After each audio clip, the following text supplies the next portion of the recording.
¿Qué tal, estimados estudiantes y futuros biólogos? Soy su profesora de Histología y Anatomía Vegetal, Georgina Vargas Amado. El día de hoy les voy a dar una charla sobre las flores. La flor es el órgano reproductivo de las plantas angiospermas. Las plantas gimnospermas no presentan flores, sino conos. Aunque el tallo y la hoja en las angiospermas pueden generar nuevas plantas, las nuevas plantas van a ser todas igualitas entre sí. Es decir, no tenemos la recombinación genética. En cambio, los órganos reproductivos son funcionales para la reproducción sexual, esa que asegura la variación de toda la progenie. La flor es un órgano muy interesante porque realmente está formado por hojas. Todas las hojas van a estar modificadas y todas ellas van a estar en función de la reproducción, ya sea de forma directa o indirecta. Varias partes de ellas no necesariamente son específicas para la reproducción, sino también funcionan como protección de los gametos, como es el caso del cáliz y la corola. Algunas tienen función de atracción de polinizadores. Algunas partes florales son muy coloridas, como en el caso de los pétalos y algunas veces los sépalos, y esos pueden funcionar como atrayentes, ya sea de insectos o aves. Las hojas modificadas de las flores, llamémosle piezas florales, se pueden disponer de diferentes formas sobre un receptáculo floral. Si la flor presenta filotaxia helicoidal, entonces se conoce como una flor helicada y nosotros la vamos a ver de forma espiralada como estas formas primitivas de la magnolia, ¿sí? Como es en este caso los tépalos y en este caso los estambres y los pistilos. Se asemejan mucho a las escamas de un cono, pero definitivamente los conos no son flores. Ahora, cuando estas piezas florales se disponen en verticilos a lo largo de este receptáculo floral, entonces se conoce como flor cíclica y ocurre más en las plantas más derivadas. Aquí tenemos las piezas florales en diferentes verticilos. Cuando la flor es cíclica, generalmente presenta 4 verticilos. 2 de ellos son los más externos. En su conjunto se conocen como perianto y van a presentar 2 verticilos más internos que son reproductivos. En sí, la flor es un conjunto de hojas modificadas que se disponen a lo largo de un tallo en verticilos. Primero y segundo verticilos, que son los vegetativos, el tercero y cuarto, que son los reproductivos. Las diferencias que existen entre estas hojas modificadas y las demás es que los entrenudos son tan cortos que parece como si no existieran. Por otro lado, las bases de las hojas no tienen ninguna yema, por lo tanto no se pueden producir más piezas florales. Cada verticilo en esta flor tiene una función específica y lo interesante es que también una ubicación que es única. De tal manera que tenemos el primer verticilo, el más externo de todos, se conoce como cáliz.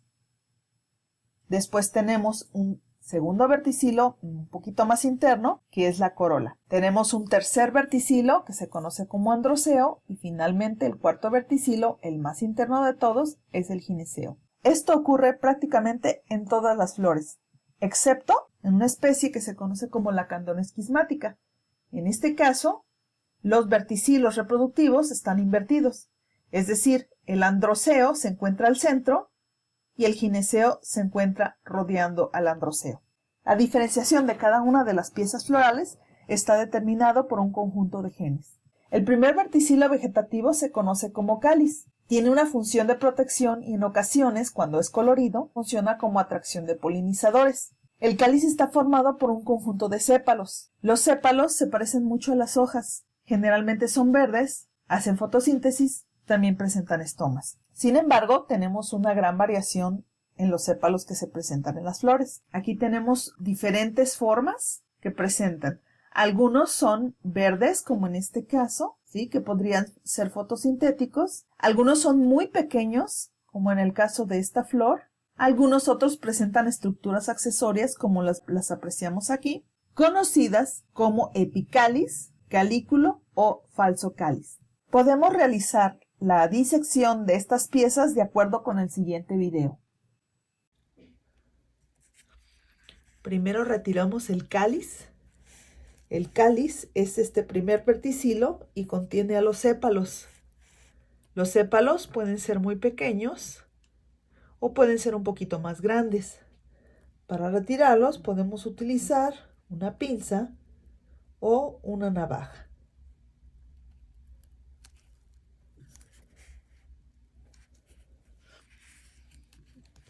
Aquí observamos que este cáliz contiene 1, 2, 3, 4, 5 sépalos. Los sépalos están fusionados por su base, como lo podemos ver aquí.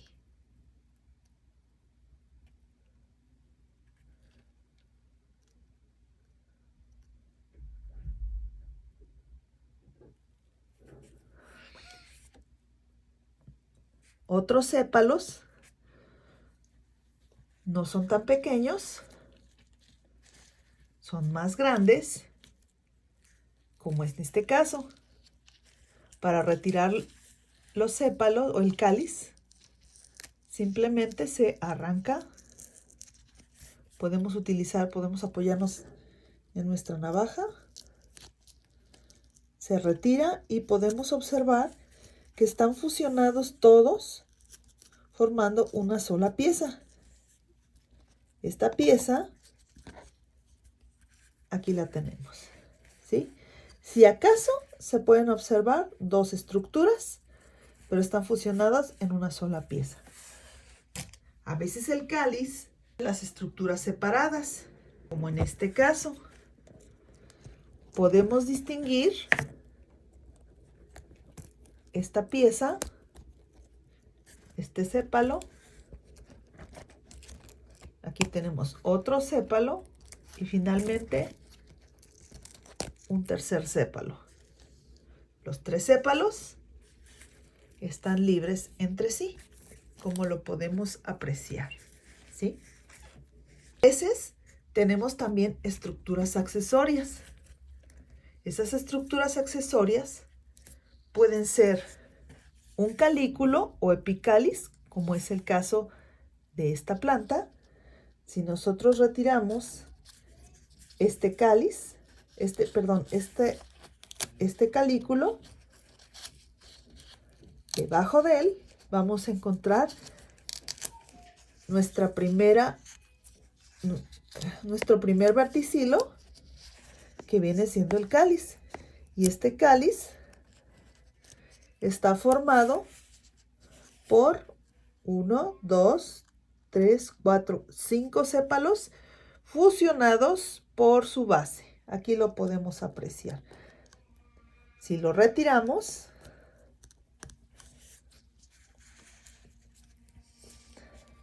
podemos apreciar con más detalle que son 5 sépalos. 1, 2, 3, 4, 5 sépalos fusionados en la base.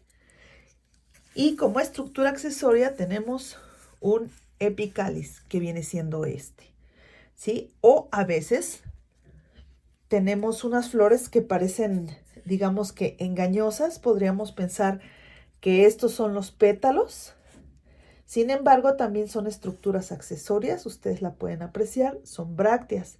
En este caso, en la famosa flor de bugambilia, nosotros estamos viendo una inflorescencia que contiene 1, 2 y 3 flores, ¿sí? Cada una de estas estructuras es la flor, ¿sí? Y la flor va acompañada por su respectiva bráctea o estructura accesoria, que viene siendo esta. Entonces, el cáliz nosotros lo podemos apreciar aquí. Tenemos 1, 2, 3, 4, 5 sépalos.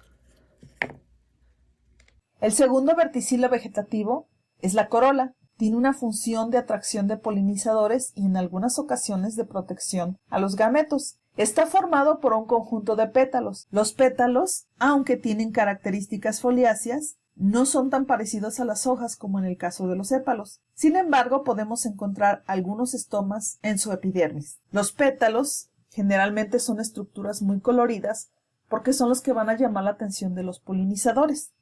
De igual manera, tenemos una gran diversidad de corolas. Las corolas pueden estar formando un tubo, como en este caso, o pueden tener los pétalos libres entre sí.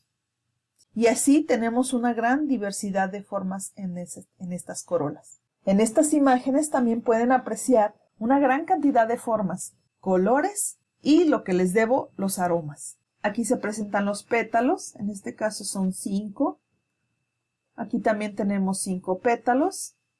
Aquí tendremos 3, 5 y algunos muy modificados en donde no se puede apreciar la cantidad de estos hasta que se haga la disección. Debido a la gran diversidad de formas de corolas, se pueden clasificar de acuerdo con estas formas. Así las tenemos campanuladas en forma de campanitas, cruciformes si están formando una cruz, hipocrateriformes que parecen como copas, las infundibuliformes que parecen embudos, las labiadas como si tuvieran un labio, tenemos las liguladas que tienen los pétalos fusionados de tal manera que parecería uno solo, las papilionadas en forma de mariposa como es el caso de las fabáceas, las tubulares, las rotadas, las urceoladas. Podemos apreciar que algunas corolas tienen sus pétalos fusionados, sobre todo aquellas que tienen formas como de tubos, o también estas corolas pueden tener sus pétalos libres, como es el caso de estas flores. Para realizar la disección de la corola, podemos apreciar el procedimiento en el siguiente video. El siguiente verticilo de la flor es la corola, y la corola está conformada por los pétalos, ¿sí? Los pétalos pueden estar libres, como en este caso, que los podemos desprender fácilmente, y tenemos 1, 2, 3, 4 y 5 pétalos, ¿sí? Aquí los podemos apreciar todos juntos. A veces la corola puede estar formada por aparentemente una sola pieza, como estamos viendo aquí, que parece un tubo, ¿sí? O podemos ver esta corola que también parece una sola pieza, o tenemos este otro caso, que también vemos una flor tubular que aparentemente es una sola pieza. Pero si nosotros abrimos esta corola, nos encontramos con los pétalos.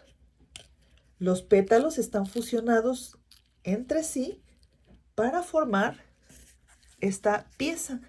Los pétalos pueden apreciarse, la cantidad de pétalos pueden apreciarse si abrimos bien, extendemos bien la corola.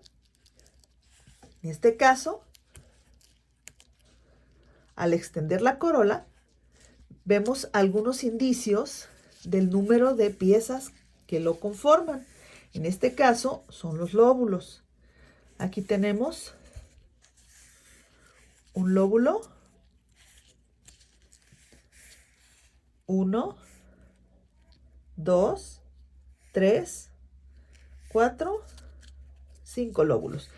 Entonces, aparentemente, esta corola está formada por una sola pieza, pero al analizar bien, apreciamos que realmente son 5 piezas fusionadas que están formando un tubo. Lo mismo pasa con esta flor. Aquí tenemos el cáliz y podemos apreciar la corola de esta forma. Si abrimos la corola, de igual manera encontramos indicios de que son 5 piezas las que la conforman. Estos indicios son estas pequeñas prolongaciones que se presentan en los lóbulos. Es una corola muy frágil esta.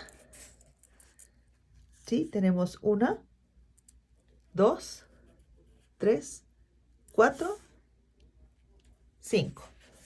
¿Sí? De igual forma, tenemos estas piezas en la corola. 1, 2 y 3. Aquí lo interesante de esta flor es que tiene 3 pétalos, 3 sépalos, que se parecen mucho entre sí. Cuando esto ocurre, cuando los pétalos y los sépalos tienen prácticamente las mismas características en la forma, podremos decir que esto se conoce como tépalos. Los tépalos son generalmente del mismo tamaño, de la misma forma, de la misma estructura, el mismo color. Lo que los diferencia es la posición. Los sépalos, o digamos el primer verticilo, está un poquito más externo y el segundo verticilo, que vendría siendo la corola, es un poquito más interno, ¿sí? Ambos, el cáliz y la corola, se conocen como perianto. En este caso, en esta flor en particular, el perianto tiene 2 series, una de ellas correspondiente con el cáliz y el otro con la corola. Por lo tanto, a estas flores generalmente se le conocen como flores con perianto biseriado, porque tenemos una serie y otra serie. En realidad son 2 series. El tercer verticilo reproductivo se conoce como androceo. El androceo tiene una función muy específica de producción de polen, también conocidas como las microesporas. Está formado por un conjunto de estambres. Los estambres pueden ser 2, 3, 4, 5, 6 o bastante numerosos, como el caso de estos ejemplos. Aunque tiene una estructura básica que vamos a ver más adelante, puede variar en forma, tamaño y número en diferentes flores. Aquí tenemos numerosos, aquí tenemos solo 5, aquí tenemos 2, aquí numerosos, numerosos, numerosos. El grado de inserción entre ellos y otras partes de las flores es lo que hace que sean tan variados. No obstante, a la gran diversidad de formas que se observan en las flores, los estambres tienen esta forma básica. Van a presentar un filamento y una antera. También se pueden clasificar los estambres de acuerdo en la forma en la que se fija el filamento a la antera. Las tenemos de forma dorsal, así que es dorsifija, la inserción apical o la inserción en la base, que es basifija. También hay variaciones del androceo de acuerdo con la cantidad y el arreglo que tienen los estambres. Si los estambres están fijos al pétalo, se conoce como estambre epipétalo. Didínamo y tetradínamo si tenemos los estambres a diferentes alturas. Heterostémono si tienen diferentes formas. Monadelfo y diadelfo si forman una o 2 columnas respectivamente. Y también podemos tener las anteras fusionadas, como en este caso, se conoce como estambres sinánteros. Los estambres contienen las células madres del polen que van a madurar y formar posteriormente los granos de polen. Cuando la antera madura y los granos de polen están también maduros, esta abre y al abrir es liberado el polen. El tercer verticilo floral es un verticilo ya reproductivo, corresponde al androceo. El androceo se puede apreciar si nosotros abrimos la corola. El androceo tiene una gran diversidad de formas, aunque básicamente el androceo está compuesto por estas unidades conocidas como estambres. Los estambres están compuestos básicamente de 2 partes. la antera es la que contiene las células que van a formar los granos del polen. Cuando está madura, la antera abre, como en este caso, y los granos de polen salen. La otra pieza es este pequeño tallito que comunica la antera con el resto de la flor, que se conoce como filamento. Esta es la estructura básica. Difícilmente cambia. Lo que va a cambiar es la forma en la que estos estambres van a estar insertos en la flor. Y hay muchas formas. En este caso, nosotros podemos apreciar que los estambres están libres entre sí, rodeando a un cuarto y último verticilo. Aquí podemos ver la antera abierta.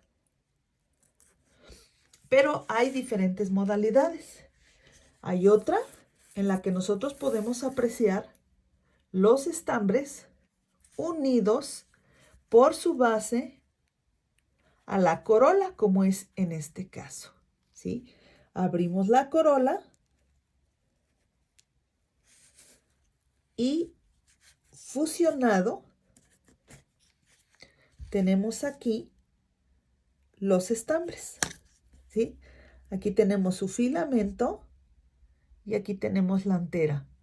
Y podemos apreciar que no están libres, como en el primer caso, sino que están pegados los estambres al pétalo.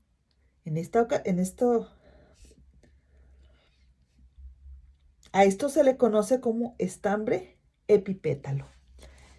Pero también tenemos otra forma en las que se acomodan.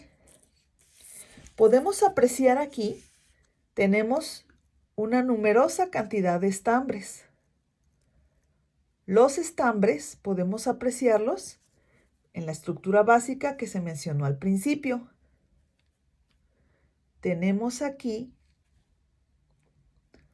el filamento, los filamentos, y en la parte apical tenemos las anteras.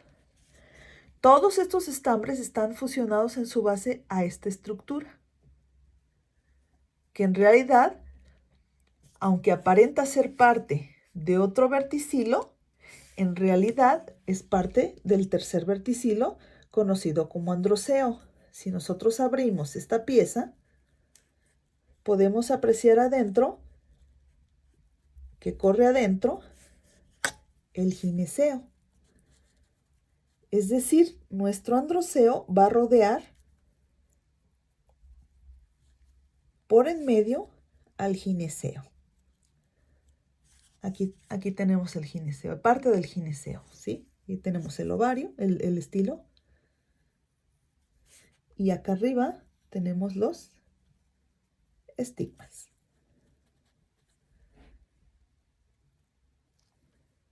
Por aquí vamos a sacar el tubo, que corresponde a el cuarto verticilo, y nos quedamos en esta parte con los órganos masculinos, ¿sí? A esta estructura, a esta disposición de los estambres formando una sola columna se le conoce como androceo monadelfo. El cuarto verticilo es un verticilo reproductivo. Se conoce como gineceo. El gineceo está formado por un conjunto de carpelos y su función específica es la producción de los óvulos, o también conocidos como megasporas. Al ser el verticilo más interno, lo podemos apreciar hacia el centro de las flores. Y también, aunque tenga una estructura básica de botella, podemos encontrar algunas variaciones. Los carpelos pueden estar libres, como en este caso, formando pistilos diferentes, o pueden estar fusionados en una sola estructura y formar un solo pistilo. Así, los pistilos pueden estar formados por 1, 2, 3, 5 o más carpelos. Algunas partes del pistilo nos pueden decir o nos pueden dar indicios sobre la cantidad de carpelos que los forman. Así, en esta flor tenemos 3 estigmas, lo que indica que pueden ser 3 carpelos. Aquí tenemos 4, aquí tenemos 5, aquí solamente tenemos 1 y aquí tenemos 3. El pistilo tiene esta forma básica. Es como una botella. En la parte de abajo, la más ensanchada, tenemos al ovario, que va a formar los óvulos, el estilo, que es un tallo que va a comunicar el ovario con la última parte, que se conoce como estigma. El estigma es muy importante porque es el que va a recibir los granos de polen. Y no solamente los va a recibir, sino que tiene la capacidad de indicarle al grano de polen cuál es el que va a germinar y cuáles no, con base en la compatibilidad genética. Los estigmas también pueden tener formas muy variadas, como podemos apreciar aquí, y algunos son muy característicos de las familias. El carpelo es la unidad básica del gineceo. Es una hoja modificada, ¿sí? Una megasporófila que incluye ya sea uno o más óvulos. Se cree que el carpelo fue alguna vez una hoja ordinaria que tenía la capacidad de producir a los óvulos. Esta hoja se plegó, se cerró y formó el carpelo. El carpelo solamente va a estar presente en las angiospermas. Las gimnospermas no presentan esta estructura. Los carpelos encierran en ellos los óvulos. En un corte transversal, aquí nosotros podemos apreciar 2 óvulos en cada uno de los carpelos. Los carpelos pueden estar fusionados formando una sola estructura, un solo pistilo, o pueden estar libres formando pistilos independientes. Para conocer el número de carpelos que tiene un pistilo, es necesario hacer cortes transversales en el ovario. Los ovarios pueden tener una o varias cámaras. Estas cámaras se conocen como lóculos y no son otra cosa más que oquedades. En algunas ocasiones, la cantidad de lóculos que se presentan en el ovario nos indica la cantidad de carpelos que componen el pistilo. En este caso son 4 carpelos con 2 óvulos cada uno, 4 lóculos también cada uno, separados por un septo, lo que nos hace pensar que este pistilo está formado por 4 carpelos. También podemos apreciar esto en sección longitudinal. Aquí tenemos un carpelo, tenemos otro carpelo, tenemos 1, 2 lóculos y nuestro septo. Cada uno de estos son los óvulos que posteriormente van a formar las semillas. De acuerdo con lo anterior, el gineceo se puede clasificar de acuerdo con el número de carpelos y el número de lóculos que presentan. Así, si el número de carpelos que componen el gineceo es 1, se conoce como gineceo unicarpelar. Si tiene 2 carpelos, entonces se conoce como bicarpelar. Si tiene 3 carpelos, se conoce como tricarpelar. Si tiene 4, sería tetracarpelar. Si tiene 5, pentacarpelar. Y así, hasta multicarpelar. De acuerdo con el número de lóculos, el gineceo puede ser unilocular si solo tiene un lóculo, como en este caso. Bilocular si tenemos 2 lóculos. Trilocular si tenemos 3 lóculos. Tetralocular si tenemos 4. Pentalocular si tiene 5. O multilocular en caso de que sean varios. De esta manera nosotros podemos nombrar correctamente el gineceo de una flor de acuerdo con el número de carpelos y el número de lóculos. Otro punto importante desde el punto de vista taxonómico es la posición que presenta el ovario respecto a las demás piezas florales. De esta manera, el ovario puede estar encima de todas las piezas florales, es decir, la inserción de las piezas florales está por debajo del ovario y tenemos un ovario súpero. Lo contrario es el ovario ínfero. En el ovario ínfero, el ovario está debajo de las demás piezas florales. En ocasiones, el ovario ínfero va a tener una estructura accesoria llamada hipanto. De acuerdo con el nivel de inserción de las piezas florales en el receptáculo, la flor puede ser hipógina, perígina o epígina. Del griego hipo, debajo, y gino, gineceo. En la flor hipógina, el perianto y los estambres van a estar insertos por debajo del gineceo, como es en este caso. La flor hipógina ocurre cuando el ovario es súpero. El caso contrario, cuando el ovario es ínfero, la flor es epígina. Es decir, si el ovario está por debajo de las piezas florales, las piezas florales están insertas por encima del gineceo, como es en el caso de estas. Una variación es la flor perígina. La flor perígina es aquella que va a tener una estructura accesoria conocida como hipanto. Este hipanto es la prolongación del receptáculo y va a estar adherido a las demás piezas florales. Este hipanto va a rodear al ovario junto con las demás piezas florales, por lo tanto la flor va a ser perígina. La flor perígina generalmente presenta ovario ínfero, aunque también puede tener ovario súpero. Es importante hacer la disección de una flor para conocer la condición del ovario, es decir, si el ovario está por debajo de las piezas florales o está por encima de las piezas florales. Finalmente tenemos el cuarto verticilo que corresponde con el gineceo. El gineceo también es un verticilo reproductivo y este específicamente sirve para producir los óvulos. Los óvulos se transforman posteriormente en las semillas y los ovarios se transforman en el fruto. Básicamente el gineceo está formado por carpelos. Los carpelos pueden estar fusionados, ¿sí? Como podemos apreciar aquí. Aquí tenemos un carpelo, aquí tenemos otro carpelo, aquí tenemos otro carpelo. Aquí tenemos 5 carpelos fusionados, ¿sí? O pueden estar libres entre sí. Los carpelos pueden estar fusionados formando una sola estructura, como es esta, que se conoce como pistilo. O los carpelos pueden estar también libres entre sí en una flor, formando pistilos independientes. En este caso, 3 carpelos forman un solo pistilo. El pistilo tiene esta forma básica, ¿sí? Estas 3 partes, podemos distinguir esta segunda y esta tercera. Esta primera parte se conoce como ovario, aquí es donde van a estar los óvulos. Luego tenemos un estilo, que es un tubo largo, y finalmente el estigma, que es el receptor de los granos de polen, como ustedes pueden apreciar aquí. Algunas veces el pistilo nos da indicios de la cantidad de carpelos que tiene. Por ejemplo, aquí nosotros vemos 3 lóbulos, lo que nos hace pensar en que son 3 carpelos, ¿sí?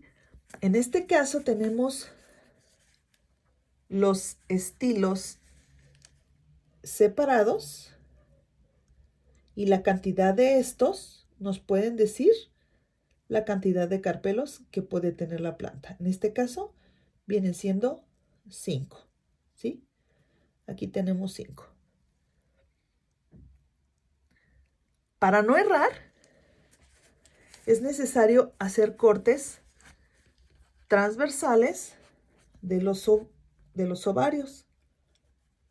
Al hacer los cortes, nosotros podemos ver algunos indicios de la cantidad de carpelos que puede tener. En este caso tenemos 1, 2, 3, 4, 5 carpelos. Esto se puede ver a simple vista o con una lupa. O en este caso, hacemos el corte y nosotros apreciamos, ¿sí? También aquí 3 carpelos. 1, 2 y 3 carpelos. Y aquí adentro podemos apreciar los pequeños óvulos, ¿sí? Finalmente, el gineceo también puede describirse de acuerdo a la placentación que presenta. La placenta es el tejido formativo que va a estar en el carpelo. En este tejido formativo se van a desarrollar uno o varios sacos embrionarios. La forma de la placenta y la localización dentro del carpelo varía de unas plantas a otras. Incluso algunas familias se caracterizan porque sus miembros tienen un tipo de placentación específico. La placentación es la disposición de esta placenta en el ovario. Así la tenemos marginal si la placenta se encuentra en los márgenes. La tenemos parietal si está en las paredes. Aquí podemos apreciar algunos ejemplos ya en el fruto. Tanto en la axilar como en la central vamos a tener un septo en medio y distribuida en ella la placenta. La tenemos también de forma apical o basal si está en el ápice o en la base del ovario. Aquí tenemos algunos ejemplos que se aprecian en los frutos. Unos otros ejemplos están la libre basal, la marginal parietal y la laminar. Hablemos de las piezas florales. Una flor generalmente tiene sus dos verticilos reproductivos funcionales, pero puede ser que en algunos casos esto no ocurra. Aquellas flores que presentan sus 4 verticilos se conocen como flores completas. Tenemos el cáliz, la corola, el androceo y el gineceo. Lo mismo ocurre en esta flor. Ahora, si la flor tiene sus 2 verticilos reproductivos funcionales, entonces se dice que es perfecta. Al tener las flores perfectas sus 2 verticilos reproductivos, también se le conoce como flores bisexuales o hermafroditas. Cuando las flores no tengan ni pétalos ni sépalos, se le conoce como flor desnuda. Y esto es típico en la familia Poaceae, donde vamos a encontrar el androceo y el gineceo rodeado por brácteas. También esto es muy común en la familia Euphorbiaceae, donde vamos a tener incluso flores reducidas a un estambre o a un pistilo. Ahora que si la flor va a tener uno de los 2 verticilos vegetativos, se conoce como flor incompleta. Tal es el caso de Caliandra. Ustedes pueden apreciar que tiene el cáliz, pero no tiene la corola. También ocurre que las flores solamente van a tener funcionales uno de los 2 verticilos reproductivos.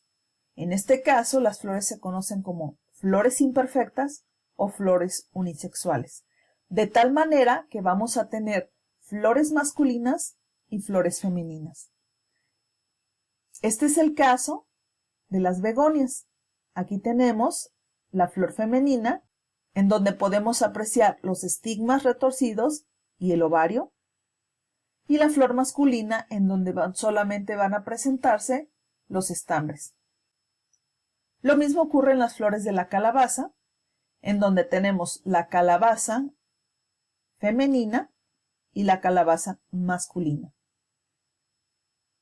La calabaza femenina va a tener estambres no funcionales conocidos como estaminodios y la calabaza masculina va a tener un ovario no funcional. En el caso de la Nochebuena, las flores masculinas están reducidas a un solo estambre y las flores femeninas están reducidas a un solo pistilo. Cuando las flores solamente tienen el androceo, se conoce como flor estaminada, ya que solamente van a presentar los estambres. Cuando la flor solamente tiene el gineceo, entonces la flor es pistilada porque solamente se van a encontrar en ella a los pistilos. Otro punto importante desde el punto de vista incluso ecológico es que las flores unisexuales pueden localizarse en la misma planta o pueden localizarse en plantas diferentes. Si las flores unisexuales, femeninas y masculinas, se localizan en la misma planta, se conoce como plantas monoicas. Un ejemplo de esto es la begonia y la nochebuena. En la begonia, en la misma inflorescencia, tenemos flores femeninas y flores masculinas, con un marcado dimorfismo sexual. En el caso de la nochebuena, en la misma inflorescencia tenemos las flores masculinas y tenemos en la parte apical una flor femenina. Ocurre también que las flores unisexuales se localizan en diferentes plantas. En este caso, las plantas son dioicas. Así, vamos a tener plantas que solamente van a producir flores femeninas y plantas que solamente van a producir flores masculinas. Desafortunadamente, si no se mantienen en la población las flores masculinas y femeninas en una proporción adecuada, la población puede llegar a tener problemas y puede declinar. Los ejemplos más comunes son la calabaza y la papaya. La papaya al igual que la calabaza, tiene sus plantas femeninas que solamente van a producir a las papayas o a las calabazas, y las flores masculinas que solamente van a tener las flores que producen el polen. En resumen, las flores cíclicas presentan 4 verticilos. Los más externos, que son el cáliz y la corola, como primero y segundo verticilo respectivamente, el androceo y gineceo, que son los verticilos reproductivos, como tercero y cuarto verticilo respectivamente. El cáliz está formado por los sépalos, que tiene función de protección y atracción de polinizadores. La corola está formada por pétalos, que tienen la función de atracción de polinizadores y protección. Tanto los pétalos como los sépalos constituyen el perianto de la flor. Cuando no hay mucha diferencia entre los sépalos y los pétalos, entonces todas esas piezas del perianto se les conoce como tépalos. Los verticilos pueden clasificarse de acuerdo con el grado de fusión que tienen sus piezas entre sí. Es decir, las piezas florales pueden estar separadas o pueden estar fusionadas, de tal manera que parecen que fueran una sola pieza. En botánica, el prefijo que empleamos para indicar que las piezas están libres es diali. En algunas ocasiones, el prefijo apo también puede ser utilizado. Así, si el cáliz tiene los sépalos libres o separados, entonces se conoce como cáliz dialisépalo o también como flor dialisépala. Si la corola está formada por diferentes pétalos libres entre sí, entonces la flor se conoce como dialipétala o la corola dialipétala. Cuando los estambres están libres entre sí, entonces se conoce como flor dialistémona o androceo o el androceo dialistémona. Finalmente, cuando los carpelos de la flor están libres entre sí, se conoce como gineceo dialicárpico o también gineceo apocárpico o flor dialicárpica o apocárpica. Ahora, si las piezas están fusionadas, se utiliza el prefijo gamo o también el prefijo sin. Así, si la flor tiene sus sépalos fusionados entre sí, entonces el cáliz es gamosépalo o sinsépalo. O también la flor puede llamarse gamosépala o sinsépala. Si la corola tiene sus pétalos fusionados formando una sola pieza, entonces la flor se conoce como gamopétala o simpétala. También la corola puede llamarse gamopétala o simpétala. Si los estambres están fusionados entre sí, entonces el androceo es gamostémono. Finalmente, si los carpelos están soldados entre sí formando una sola pieza, se dice que la flor es gamocárpica o sincárpica, o también se puede designar el gineceo como gamocárpico o sincárpico. Otra parte de la morfología que debe ser resaltada es la simetría de la flor. Si la flor tiene varios ejes de simetría, ¿sí?, se conoce como una flor radial, de simetría radial, y la flor es actinomorfa. Ahora que si la flor solamente tiene un eje de simetría, es decir, simetría bilateral, entonces la flor será zigomorfa. Aunque también existen flores sin ningún tipo de simetría, que se conocen como flores asimétricas. La simetría es muy importante desde el punto de vista ecológico. Las flores zigomorfas suelen tener un patrón morfológico relacionado a la morfología de su polinizador, de tal manera que a veces tenemos especies que son polinizadas por un insecto específico o por un organismo específico. Si el organismo que la poliniza se extingue, entonces la población también puede extinguirse. Las flores radiales, en cambio, suelen tener cualquier tipo de polinizadores. Por lo tanto, su distribución suele ser más amplia que en el caso de las plantas cuyas flores son zigomorfas, en donde la distribución suele ser más restringida. Espero que este tutorial haya sido de mucha utilidad para ustedes y que les haya ayudado bastante para que puedan realizar ustedes su propia disección de flores. Muchas gracias por su atención.